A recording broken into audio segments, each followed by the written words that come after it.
everyone. It's really lovely to be here. I know a lot of the other speakers, I think, are travelling from different parts of the UK, but I actually live not far away, down the road, and I'm from Nottingham. Still live in Nottingham, work in Nottingham, and I didn't escape to London or Manchester, so I'm very passionate about pushing campaigning for regional creatives and regional talent as well. That's a big thing that I speak a lot about, and hopefully try and inspire the next generation of creatives. I'm mainly going to be focusing on my journey in documentary making and TV journalism that I did, but I also do write fiction scripts as well. So I'm just hoping that everyone can take something away from today, whether you're in gaming, animation, performing arts, etc. So my first film was The Movement. I'm going to be talking about my journey and how I to make this, and then we did The Keepers of the Pigs, completely different subject matter. So I will talk about not having a niche, even though I am quite known for social justice and wildlife now. But I'll start with a quote. He was not one of my favourite directors, but he does some great films. But I love this quote. Pick up a camera, shoot something, no matter how small, no matter how cheesy, no matter whether you're friends and your sister is in it, put your name in it as director. That's James Cameron. Avatar, Terminator, Titanic. I'm sure a lot of you have heard of him. And I love this quote because I think even especially nowadays, we can shoot something, and with multimedia and social media, etc., and many platforms, we can showcase our work, whether that's to a select audience or an audience all around the world. And I will.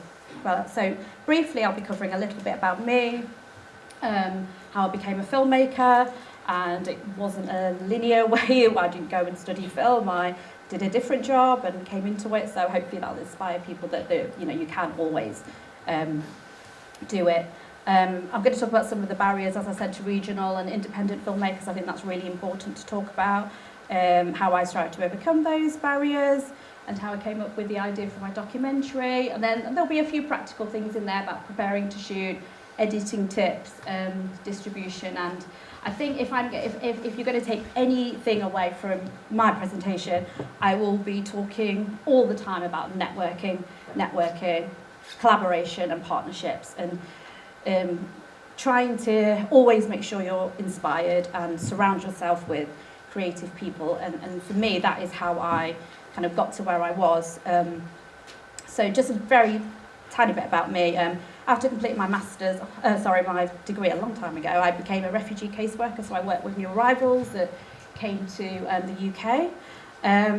I decided to go part-time at my job and go into journalism. Now, I always wanted to go into journalism and filmmaking. I used to film when I was young, just film videos with my brothers and stuff. And I always wanted to do it, but I was scared because a lot of people would say, filmmaking, how are you going to make money? And I wish I would have gone with my gut back in the day, but I didn't. And then I decided to go part-time and study journalism. At this point, I'd never edited before. I hadn't held a camera in a long time, but for me, what was really important is I had stories to tell and I had networks. So I'm working in the charity sectors with refugee caseworkers. I had stories to tell from homelessness, destitution, people who were accessing food banks, and there was austerity, and I had a lot of stories, and I felt these stories needed to be told. So this is a very whistle stop, but I ended up completing my MA, absolutely loved it, learned how to edit, and that was at NTU, which I think is partner with this college. So I did that locally, and I secured a full-time TV reporter role, and I made social justice stories my niche. So as I said, I would cover a lot of stories where I would get people to open up about things where they probably wouldn't always open up to other people. So I spent a lot of time getting to know people and not just turning up with a camera and filming them, which I'll go into shortly. I received a World Television Society nomination for my refugee reporting, and then I went on to make some other reports for the BBC and then a feature documentary. I'm just going to briefly talk about some of the challenges. Obviously, location. I do think things are improving and schemes are improving, but a lot of opportunities and a lot of big production houses, etc., are in London. So there's class. It is expensive to move to another city. Lack of networking opportunities.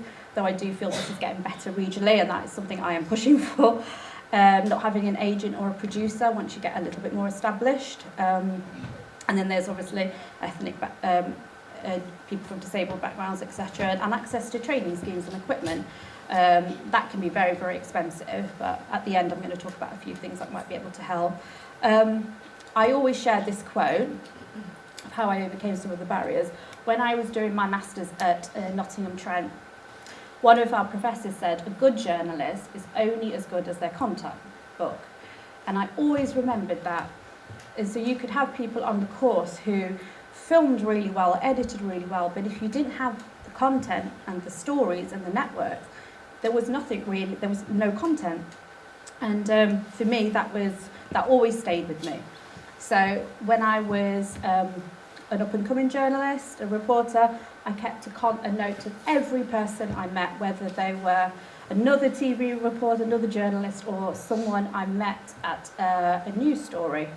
And I would write their name down, their email or their phone number, and I would say, if you ever have something coming up, or if you have another story, or if you're doing a follow-up, please get in touch with me. And that's how I kind of built up my network. And I always say, you never know who you're going to meet next. I was covering a story. There was a local firefighter from the East Midlands who just returned from a refugee rescue mission at sea in the Mediterranean Sea near Libya. And then I did a news report, and I thought, there's so much more here. I can't cover it in a 2-minute news report that my editor wants to chop down. So I did a lot more research into this, and obviously with my background with working with refugees and new arrivals, I thought there was the issue that was happening in the central Mediterranean, which I'm not going to go into detail, but it's all in the film, was reaching breaking point. So I came up with an idea for a documentary, and I took a big risk, and I left my job as a news reporter.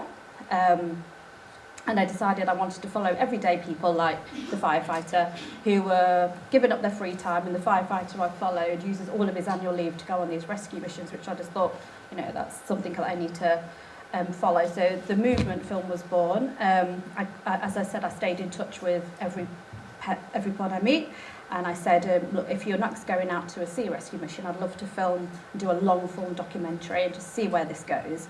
And he was also a very good speaker, so I boarded this refugee rescue ship about 4 months later, back in 2017, and then it kind of all snowballed from there. And as I keep talking about networking, I met a huge network of people, and then my documentary covered sea, air, land, and a collective solution.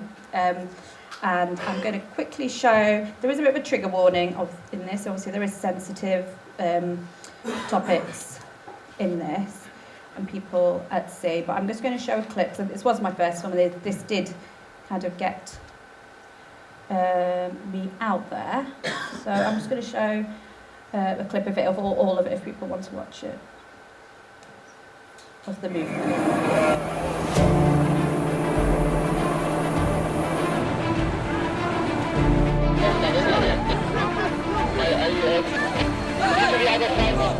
Currently in what would perhaps call a search and rescue zone. It's an area that's just north of Libya, about 24 miles north of Libya.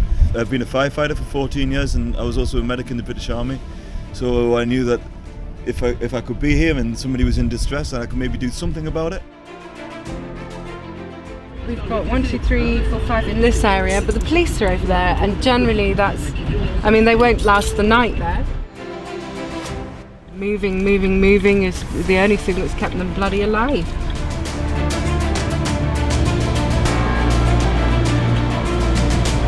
The plane is a very strategic asset.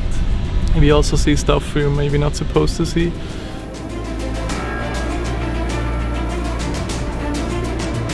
So what we are seeing at the moment is the civil fleet completely left alone by the European Union. There were military vessels deployed previously to deal with this, but where are they now? Where are they? Where's Frontex? Look, the Mediterranean Sea is 2.5 million square kilometers large. It is impossible to guarantee full safety at sea.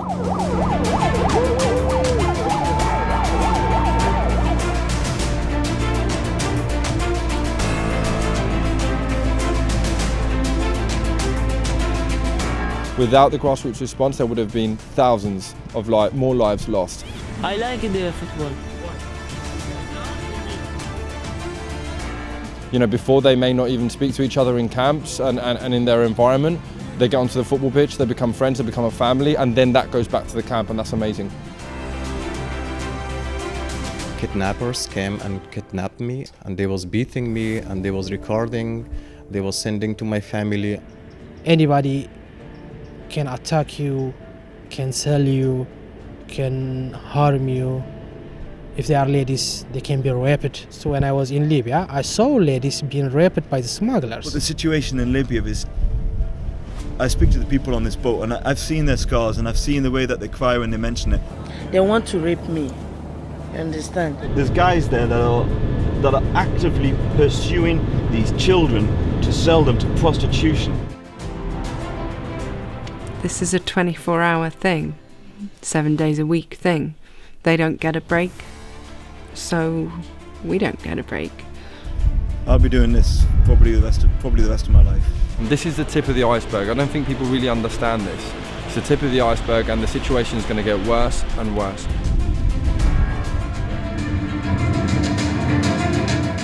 I was going to stop that. Oh God, we're going to have to guinea pigs now. But I think I wanted to show it. I do have a shorter trailer, but I wanted to show that one because. Oh, sorry, it's going on to adverts now and pause. Okay, because it does show that from meeting one person on doing a news report snowballed into all of that, and I met that. I managed to do that documentary from meeting one person, and do you not go into the next one? There we go. This is one of the pictures from the documentary. I always take pictures on set. I'll talk more about that later. Pitching to the media. So with the film, obviously, I wasn't sure what I was going to do with it. So I did it kind of back to front. I call it I've got here the non-traditional way of filmmaking, where I filmed a lot of it, but didn't have a deal or anything. But I knew I had a good story, so I really had to trust my gut and believe in it. And I did get some research funding to do it, otherwise it would have been very, very difficult. I then pitched it to Channel 4 and some other channels that I thought would that this subject would appeal to, and one big broadcaster did like it but wanted to change it, so wanted me to film this firefighter at home with his children, and I just didn't want to do that. That wasn't the film I was trying to make. So when we look back on the footage, I thought, okay, a lot of it is very, very cinematic, and we're going to pitch it to cinemas. And this is where, again, partnership, keeping your collaborations, keeping a note of everyone you meet really, really does help. So when I was working as a news reporter job, we had a guest on our show who worked at Showcase Cinemas, National Amusements, and their headquarters actually based in Nottingham. So I contacted them and I said, we've got local film here, you know, we think it's cinematic, and they showed it to their team, and then they helped me with a release that started regionally and then we did it nationally. And we packaged it with a Q&A, so with me going to speak and someone from a refugee charity coming to speak, the firefighter, and it ended up, doing really, really well. We were pleased with. We got the BBFC certified it. We got a national review, which was really good, which we've got people out there coming to see it. It was one of the first, probably the refugee documentaries that followed normal people doing this. I've just got a picture of my camera kit here, so my kind of style is a lot of handheld guerrilla kind of filmmaking, I call it. So you can pick up the camera and shoot, because that's what I had to do on the boat, where we'd wake up in the middle of the night and just have to grab a camera. It didn't have to be completely polished, it was the reality of what I was filming. So this is some of my kit. This is just the kit that I travel with, so like a drone, I love Manfrotto, tripods, mics, and I take 2 cameras with me. I like Sony cameras, I feel like they really well, so that's kind of my kit where I go to travel with.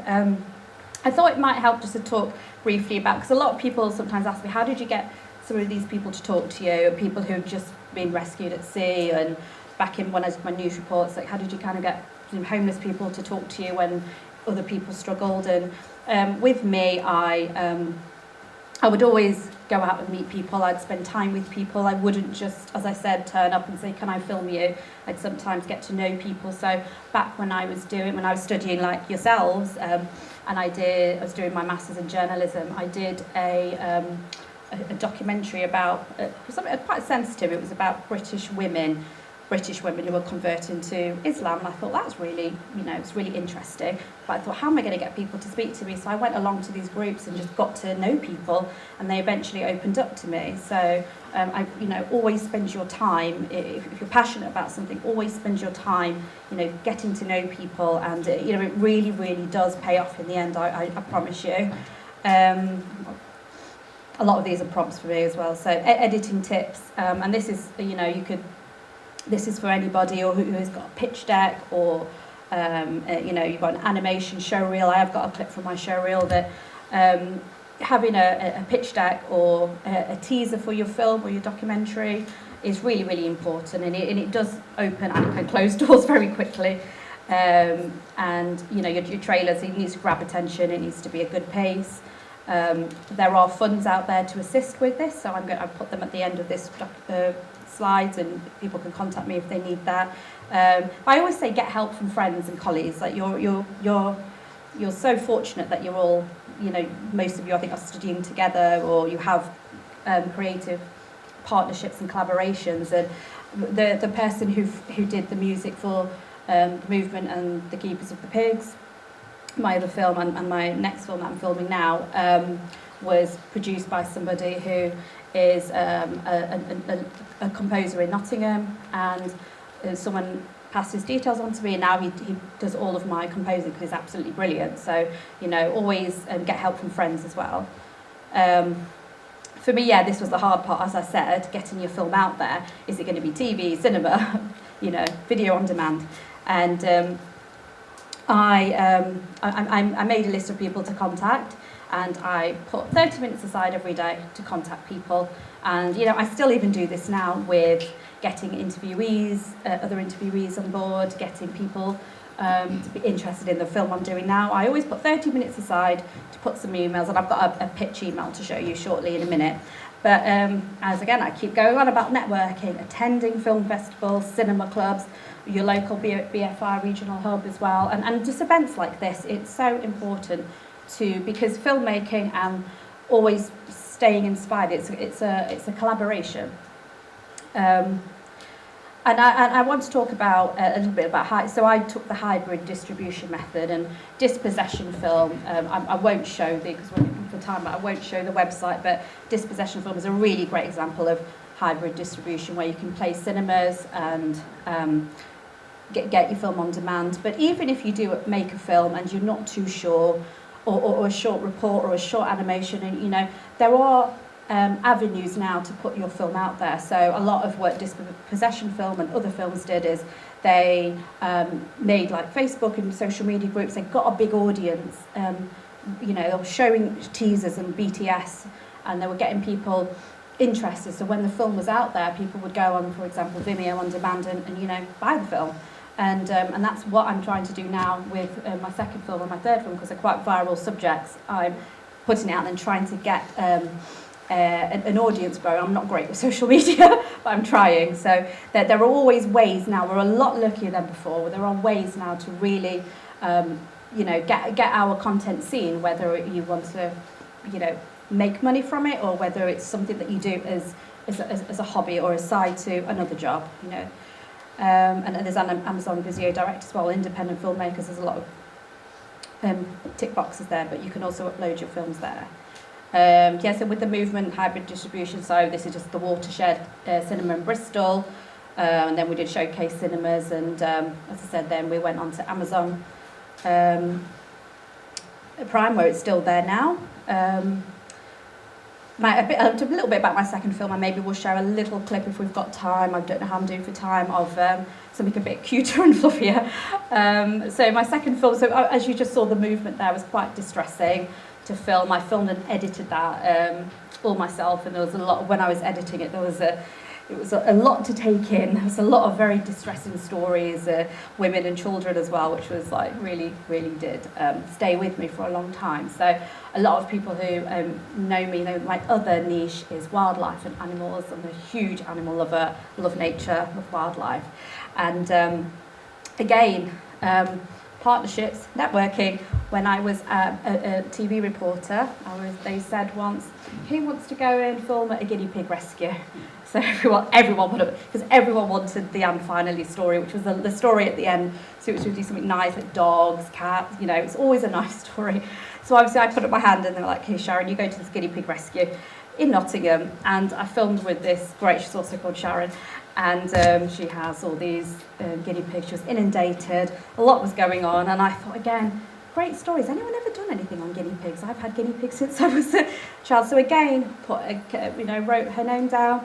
I said, anything that that's happening, call me. So we kept in touch again, and that's how my second documentary came to be.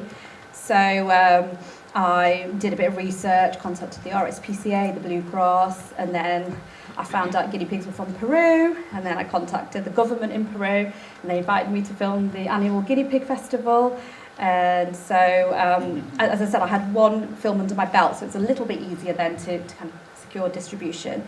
And then I started pitching the film earlier because I had a little bit of a following growing, which was nice. So I'm going to show this. I'll show you a little clip. But this was so I mentioned earlier. I showed you a photo of the boat. I take a lot of stills because this one was very because it was such a viral subject. This was France. This one here won Best of Show. This is Indigenous women in Peru. It went wild. This film. We got BBFC certificate again. We ended up on This Morning. The one in the middle is Steph. Oh, I forgot her name now. Steph McGovern. Pete with the guinea pig there went on. He's from Scotland. He was in the film. He went. Oh my gosh, I forgot her name as well. Sorry. From Loose Women. And then we did a Metro article. We were in the garden. Loads of. But this Metro article actually came out first. And I thought, oh, Metro. It's a free newspaper. And from there, loads of journalists then got in touch. So. The power of free media, and then because we had I think so much media attention, and it was such a different subject. Netflix picked it up, so it's still on Netflix now, and it's all about the guinea pig. Or a lot of people probably have pets that still have pets. This is an example of a pitch email I did, and again, you're probably going to get sick of me talking about networking and maintaining your contacts. But during COVID, I went to a virtual session, which was a Zoom, with the head of documentaries at Netflix. And it was I think she did it with a company called So You Want to Make Documentaries. And she said, if you've got an idea, pitch it to me. So I thought, I'm going to do that. I'm going to take you up on that. I did. I sent a very, very short email. As you can see, this is just an email. I wouldn't keep your emails long. The people are very busy. So I just sent the clips, and then she replied. She'd reply, and she got in touch, and we kept in touch. And they ended up taking the film, which was great. And that was off the back of a cold email. Went to one of her talks just online and wrote her name down, and that kind of came from there. So this is some contacts.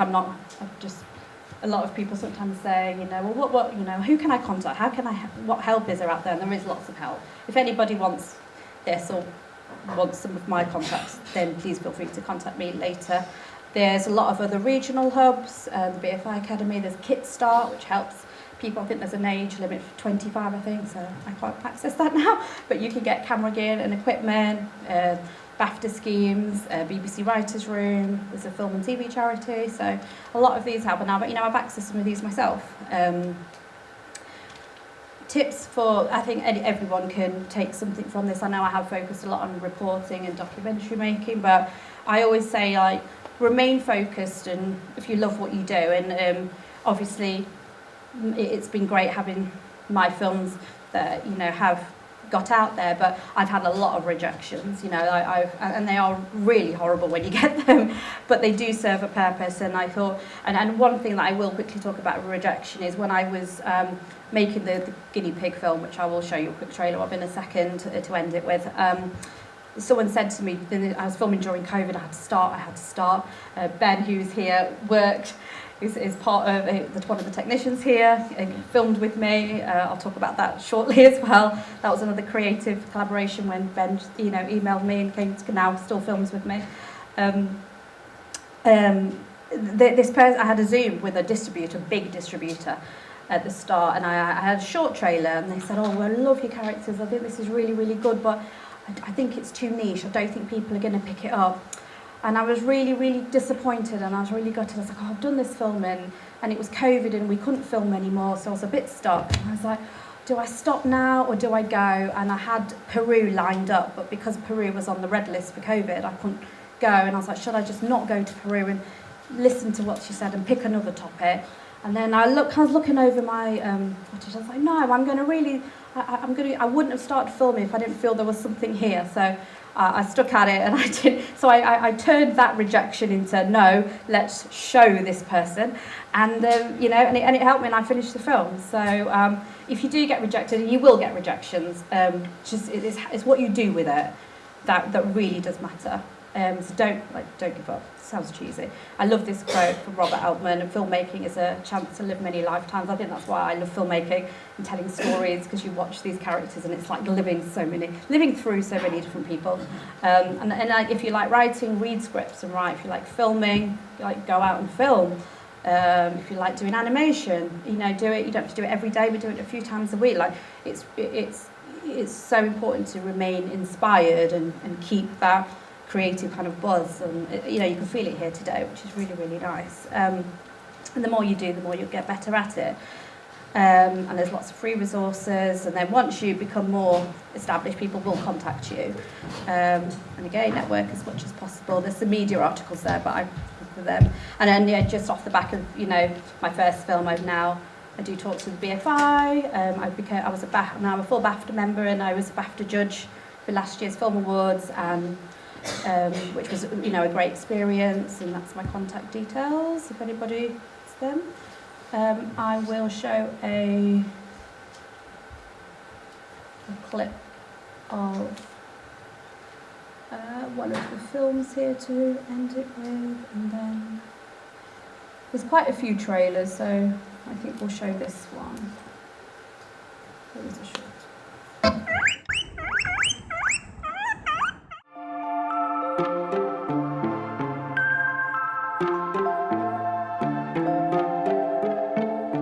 People don't get it. People do not understand that they're for life.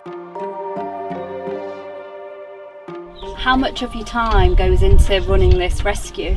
About 8 hours a day. So it's like a full-time job? Yeah.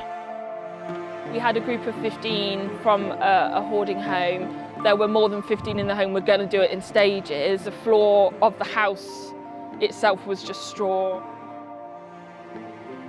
We still need to feed them, we still need to clean them out. It takes 8 hours to clean them out. We got to the point where we felt like shutting down because we'd got nothing. The bank was empty. I'll be damned if this place closes.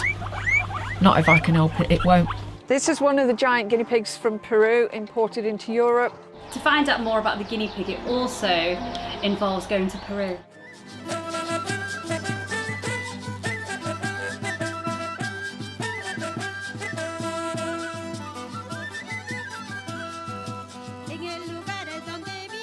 Guinea pig is very important for us in Peru because it's been our food for years. El cuy es una actividad que, sobre todo en las mujeres, tiene una participación sobre el 70%.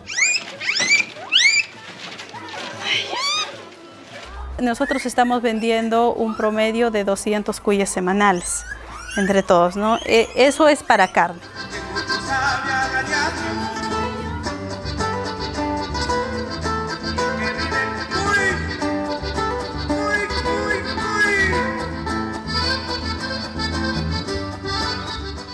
El fuego es producido por justamente el biogás del guanito del cuy.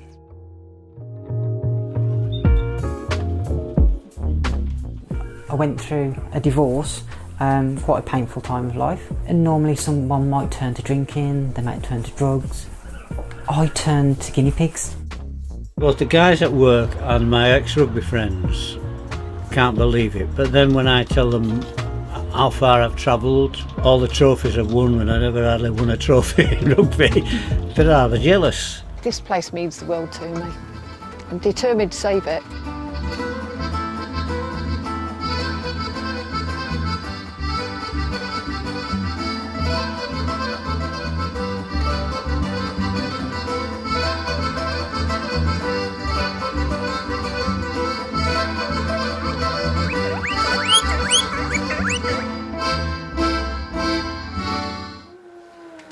Really sorry that I should have said the trigger warning there about people who eat them in Peru. I forgot about that bit, which was very distressing for me to film, seeing as I still have guinea pigs myself now and I'm vegan. So that was, yeah, sorry about that. I should have mentioned that.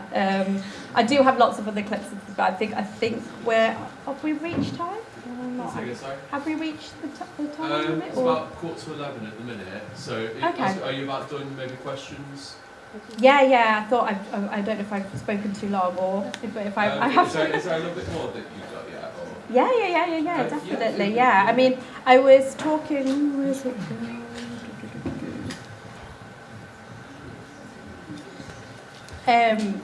Have we got one more clip, Sharon? Yeah. Showing them, we'll just do a couple of questions. I'm just going to. Yeah. Just got it up. Sorry, I thought I had it lined up. Show reels, pitch decks. People want to call them my. I put a show reel together. This is one of my older ones, so I have got a new one. But this shows a bit of my. So as I started right at the beginning talking about, before I was even a filmmaker, I was I worked as a caseworker for refugees, and kept a lot of contacts, which might be future content, which will help. Just showcase people's stories. So this started my show reel, which I put forward for, I can't remember what it was now, it might have been a BAFTA scheme, and anyway, it starts with, I'm not going to show you all of it, but I'll just show you, and we managed, to get a young child talking to us, and who basically was interpreting for her parents who just come from Syria. So this was on BBC, it was a long report on BBC a few years ago. My name's Misa and I'm 6 years old. I go to school in Vista, Nottingham. In my country, the children often can't go to school. It's too dangerous because of the war.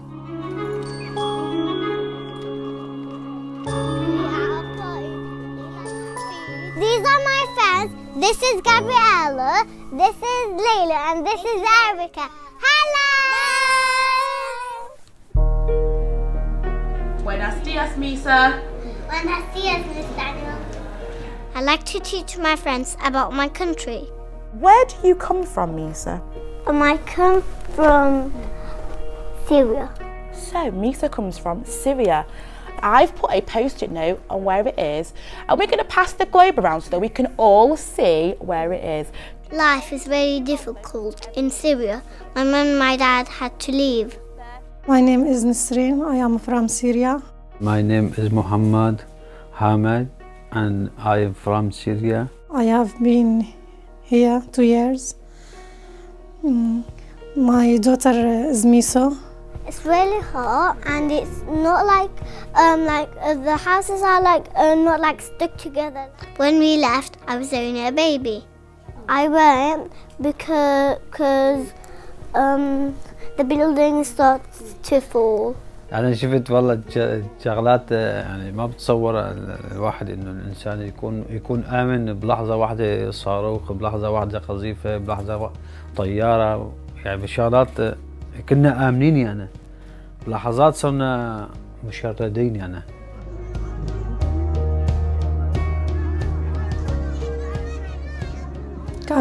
كان على البلد تبعنا قصف، انقصفنا واجا القذيفة علينا على البيت اللي احنا موجودين فيه، ونقطعت علينا الكهرباء. كانت الدنيا ليل، يعني هدلاك يوم كتير مأساوي. كانت ميسو بحضني وشلون بدي اطلع فيه واهرب، ما عرفت يعني بصراحة. كانت كتير يوم صعب. طلعنا يعني انا والولاد بلا يعني ما أنا لابسين شي برجلينا. That one now, that's a bit. Sorry, we've covered everything today, but wait for. So that was yeah, that was a report, and again with this one, we probably didn't film until 3 or 4 times after meeting that family. It was a lot of time sitting down, getting to know their story, seeing if the child was happy to come on camera. She really was, and it was just, we managed to film something that was really, really special. I still do show that today because it was, it is a longer report, and I think it is on my YouTube if you want to. This is my screensaver. It's my next film, which is about capybaras.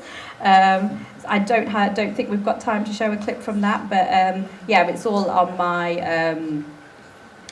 social media, everything we're doing, and Ben is, helping on that. And every now and again, I do have people who want to come and shadow or work with me and kind of learn a little bit about filmmaking or documentary making and setting up for interviews and that sort of thing. So yeah, it's always a pleasure to work with people and hopefully help to inspire the next generation. And and there are jobs for creators, whether that's in front of the camera or behind the camera.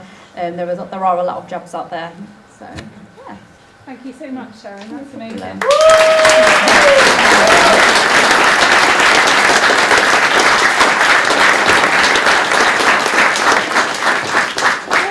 What an incredibly diverse range of subject material is there, and I think that's my Friday night viewing sorted out. I think I'll be learning about guinea pigs this evening. So, glass of wine on the sofa, guinea pigs. That's me tonight. Okay, we do need to kind of try and stick to schedule, but we have got time for just 2 questions, if there are any. Yes, please, Josh. Do you know how you said the guinea pigs were injured? Is that why they had so much hair on their bodies? So, sorry, what did you say? Do you know how you said the guinea pigs were injured? Is that why they had so much hair on their bodies? They were what? Inundated? Sorry? Oh, right, sorry. Yeah, yes, that's the one that I showed, which ended up being, I think, the one that we sent to most newspapers. I mean, that was one which was called a Peruvian guinea pig. That one had loads and loads of hair. So that picture that I showed with, it ended up being like the mascot of the film, that one. We used that for the media, and that actually was filmed in France. So there's this little village in France where like people from all over the country come to show guinea pigs. It's huge there, and that was filmed in France, and the person showing that was a French teenager. So yeah, the guinea pig world, it was huge. That I